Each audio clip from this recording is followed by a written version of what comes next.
Olá, pessoal, tem uma queixa muito frequente em consultório, na verdade não é uma queixa, é uma dúvida, uma pergunta que as famílias normalmente fazem.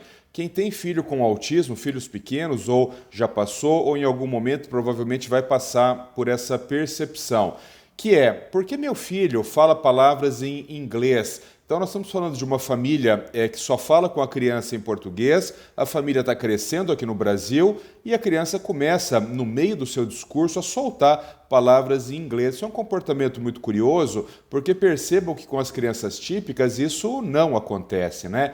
Bom, para a gente entender o motivo pelo qual isso acontece, a gente precisa entender um pouco como que se organiza a primeira e a segunda língua no cérebro de uma criança típica. Então imaginem assim, quando uma criança pequena, já nos primeiros meses de vida, está começando a aprender os vocabulários, como que isso acontece? Então, principalmente aqui no hemisfério cerebral esquerdo, em uma determinada região do lobo temporal, existe uma pequeníssima região que ela é responsável pela aquisição dos vocábulos da primeira língua. Então, tudo aquilo que a gente aprende a falar, todas as palavras, tal, elas vão sendo armazenadas nesse banco neurológico de palavras. Isso é uma região relativamente pequena que está localizada no sulco temporal superior. Então, se vocês lembrarem lá do lobo temporal ele tem três pedaços, três giros principais.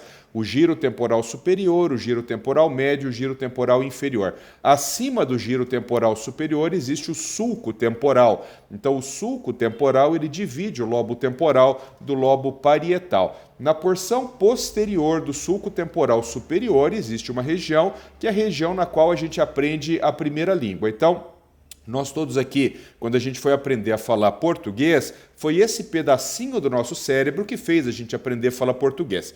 Muito bem, então imagine uma pessoa que vai passar a sua vida inteira falando uma única língua, o português, por exemplo. Essa pequena região do cérebro vai aprender o português e você vai ficar a vida inteira utilizando os vocábulos que estão localizados nessa região. Vamos imaginar uma criança que aprendeu a falar o português e lá com seus, 8 anos de idade, vai aprender uma segunda língua, vai aprender inglês, japonês, francês, espanhol, coisa e tal. Como que vai acontecer? Essa segunda língua dessa criança não vai se formar, não vai se estruturar nos mesmos neurônios da primeira língua. Então, você imagina que tem um pontinho aqui, no qual a criança aprendeu a primeira língua, que é esse que eu disse para vocês, que está localizado no sulco temporal superior. Quando ela for aprender a segunda língua vai se estruturar ao redor dessa área, como se fosse uma área de sombras, que a gente chama. Então, nesse caso, a criança aprendeu português quando era pequenininha e vai aprender o inglês, por exemplo, depois de maior, ou pode ser até um adulto, né?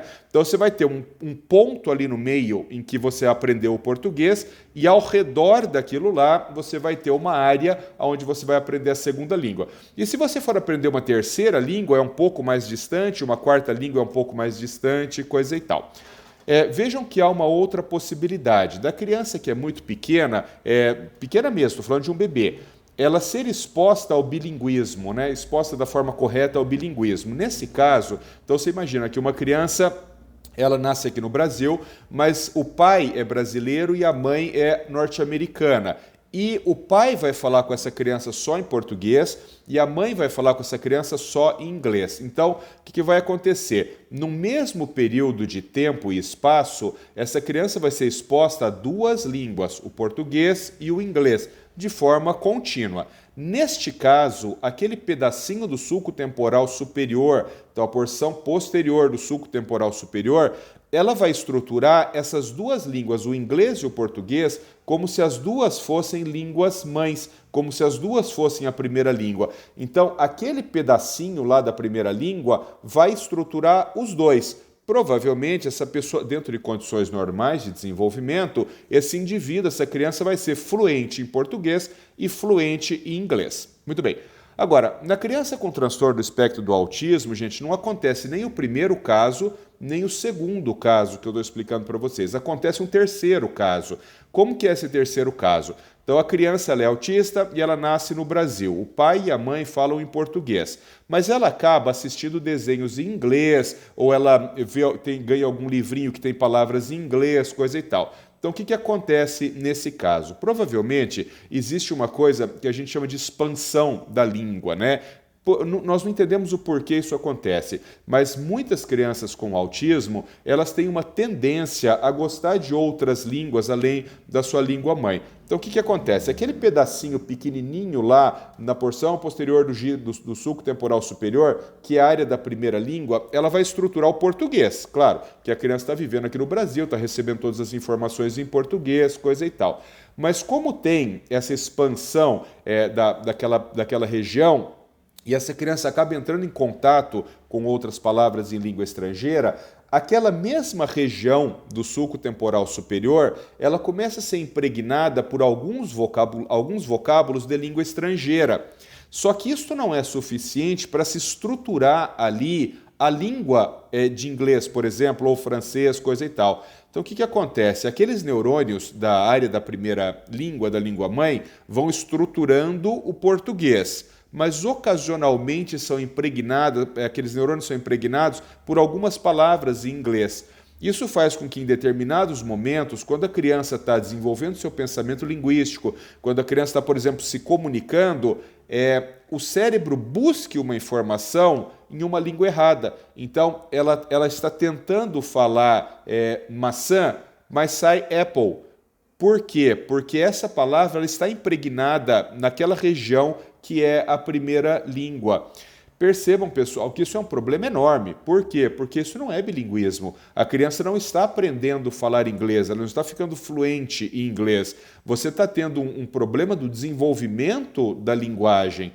Nesses casos, o ideal é que não se estimule essa segunda língua. Por quê? Porque quanto mais você estimular essa segunda língua, mais sobreposição desses vocábulos vai acontecer.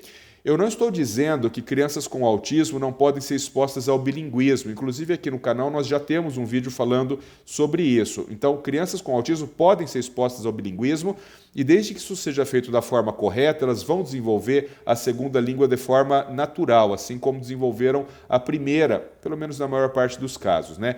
Mas nestes casos específicos em que há uma sobreposição de vocábulos e a criança não está desenvolvendo fluência na segunda língua, esta exposição à segunda língua deve ser diminuída. Um abraço e fiquem com Deus.